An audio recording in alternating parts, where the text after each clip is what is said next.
Good day everyone, this is the continuation of our report which is Chapter 13, Creating a Peaceable Classroom. So this is the ways on how to create a peaceable classroom. So first we have to affirm your students. Say something positive or nice to someone when an opportunity comes up.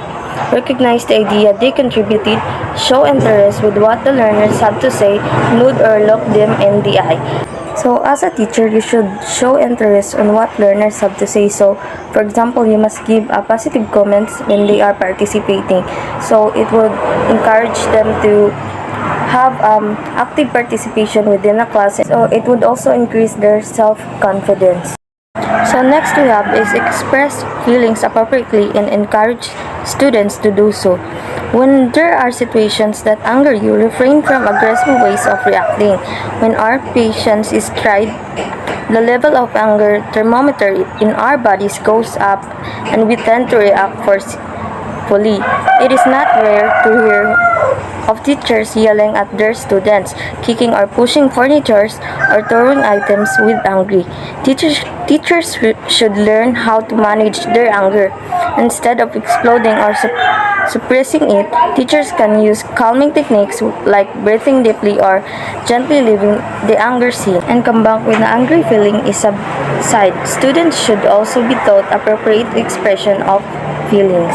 So as a teacher, you should learn to control your emotions and avoid throwing things at your student or yelling at them, because when we're angry we tend to say hurtful words that would discourage our students. So in that way we should learn to control our emotions and teach also students that we must think about others' feelings before we speak. So below are simple questions that can guide the students' dialogue. So these are the questions that student can use in asking politely. So first we have what happened, second is what do you need, and third what possible solutions are there, fourth is what solution is best. So this is the guide on how students should act politely inside the classroom. So next we have is it encourage respect for and acceptance of differences. So a peaceable classroom is one where students feel a sense of belongingness and acceptance. Hence, they should not be ridiculed or marginalized, especially for characteristics that beyond their control. As a teacher, examine your own biases. Are you inclined to stereotype girls or gay students? Do you discriminate against the slow learners and regard the intelligent students more favorably? Refrain from putting students down and remind your students to desist bullying behavior.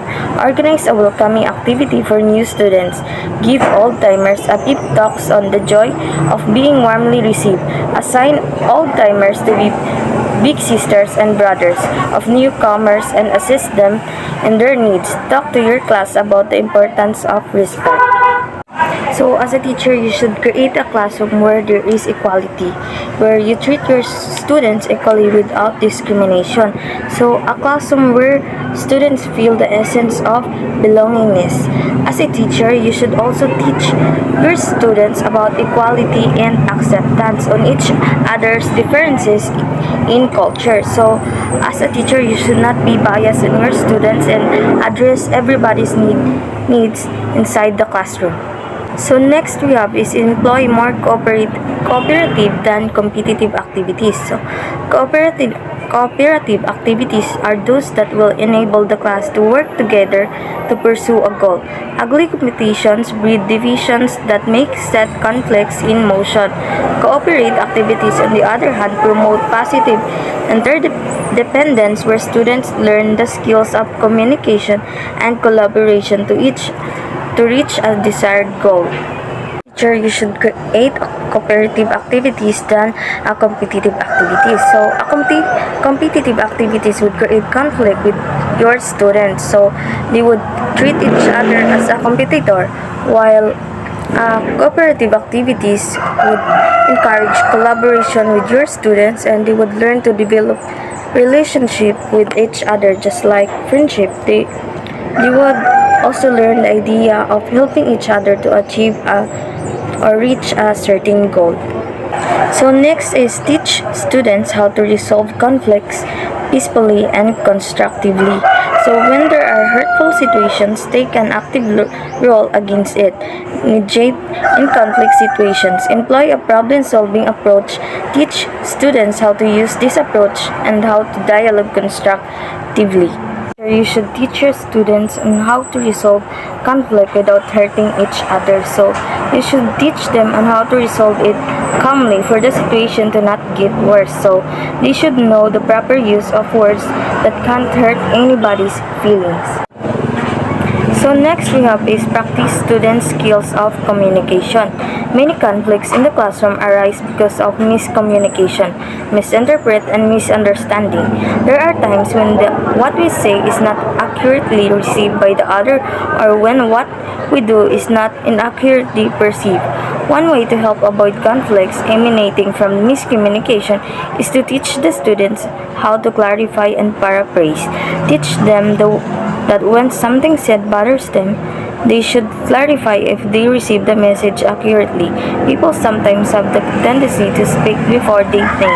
Before they could catch themselves, the negative words have already spoken. So as a teacher, you should also practice student skills of communication. You should teach them to listen to each other's opinion before judging the situation, so that it would not create a conflict with each other. So you should listen to each other's side to avoid miscommunication, misperception, and misunderstanding.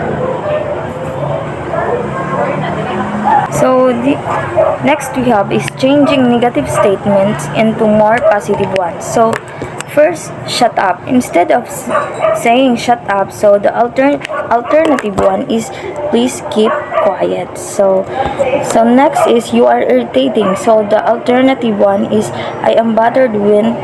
So then lastly is you are too noisy. So the alternative is may I have some private moments, please.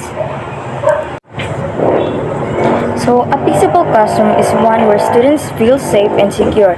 It is a place where they are free to be the person they are, cognizant of their responsibilities.